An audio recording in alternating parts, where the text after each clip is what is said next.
Welcome to this week's Dramatic Drama Weekend.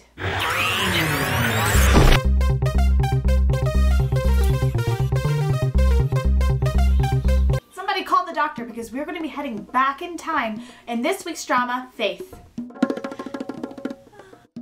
When a modern-day plastic surgeon, Yo Eun-soo, meets up with an ancient Korean captain, Cho Young, she is forced to go back in time to mid-Koryo, where the Queen of Koryo is badly injured. Eun-soo performs what is seen as a divine surgery on the Queen, after Cho Young promised that he would take her back to the magical gate that brought her into this world after she'd saved the Queen.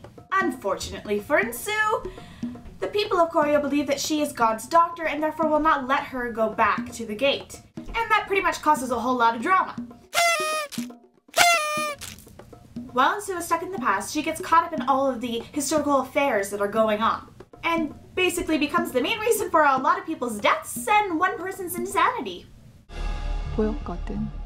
And I guess she kind of helps out a little bit too, you know, being a whole surgeon and all. Now, to you this may sound a lot like Rooftop Prince in reverse, right?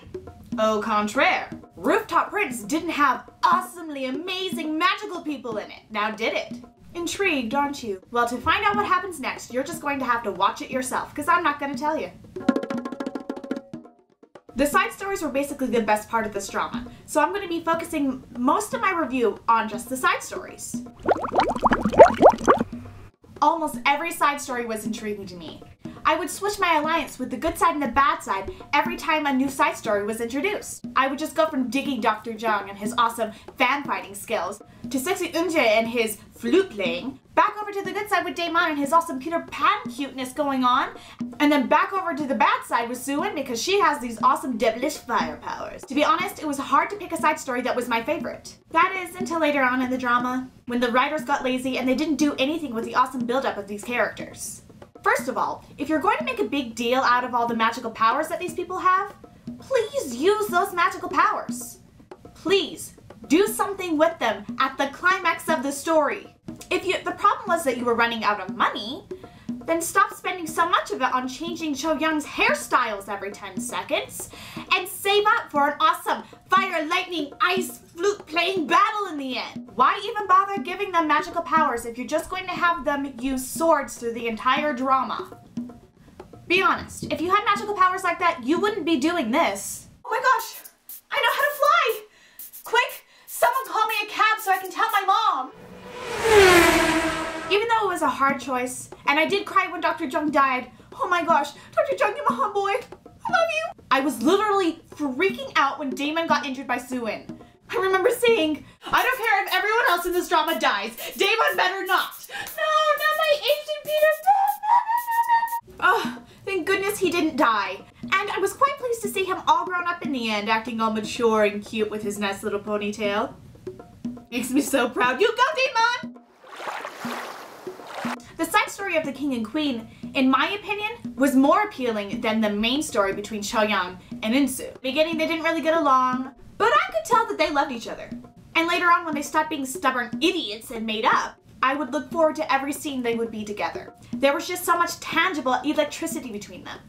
For example, when the King goes into the Queen to comfort her. It was probably my favorite scene in the entire drama. So freaking cute and unexpected for his character. I heart him. Eun-soo gets a 0 on the doormat scale.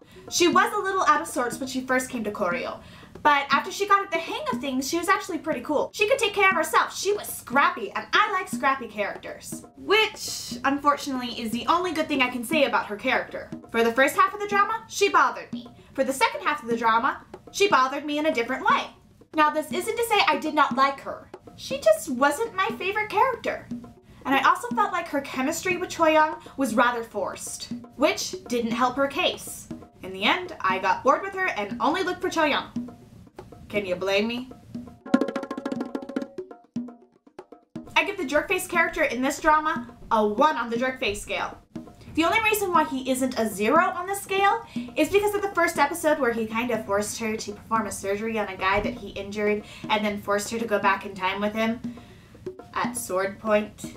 Other than that, he was just a sexy, overprotective, intelligent, attractive boss fighter who was really attractive. And I'm not just saying that because Lee Min-ho was playing him, but that is a bonus. I'm just saying that Choyoung's overprotective side is about the most attractive thing I have seen all year. Besides this, of course. Throughout the drama, he also reminded me of someone, and I never could quite put my finger on it. Pikachu, I choose you! Pikachu! Oh yeah, I totally see it now! Once again, if you're going to give them boss superpowers and only use it 3 times, there is no point to giving it to them. Technically, there were 2 loser nice guys in this drama, Kicho and Jokhyun. Both of them really sucked at the role of loser nice guy, so I'm gonna give them a rating of, will you 2 please stop poisoning people? Every time I had turned around, they had poisoned someone again. And they did it like it was nothing, like they had been learning it since 1st grade. Alright class, let's take roll. Kicho, stop poisoning Sarah this instance! Jokhyun, stop poisoning Billy. What have I said about arguments? You settle them with words, not with incurable poisons.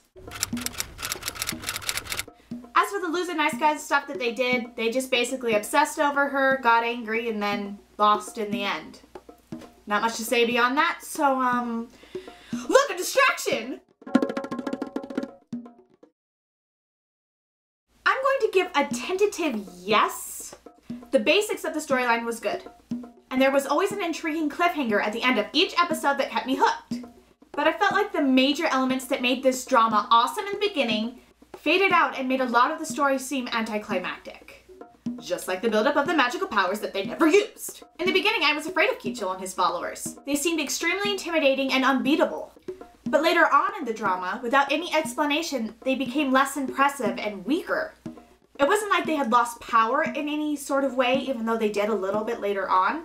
That didn't really affect my opinion of them. It just seemed like their characters themselves became weaker. So they weren't scary to me anymore, and all the threats that they made became empty.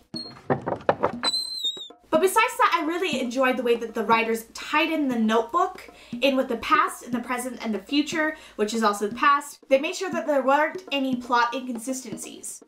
And in the final scenes, I felt like I was just as curious as Insu was what was going on when she went back to Koryo. I felt like I was discovering with her. Good job, writers. Plus, they gave Choyoung a beard. 10 points for Gryffindor on that one, good buddy. Thank you for allowing me to make your weekend even more dramatic than it already was. If you would like to see me review one of your favorite dramas, go to our website, namastejuejakim.blogspot.com, click on Mindy the Prima Donna, and there is a poll off to the right where you can vote for the next drama I will review. However, I have some unfortunate news. I'm going to have to do Dramatic Drama Weekend every other week, because if I do it every week, I'm eventually going to run out of dramas to review, and that's not a good thing, so it'll give me time to finish the dramas that I'm currently watching so I can add them to the list, so you have a decent amount of dramas to vote for.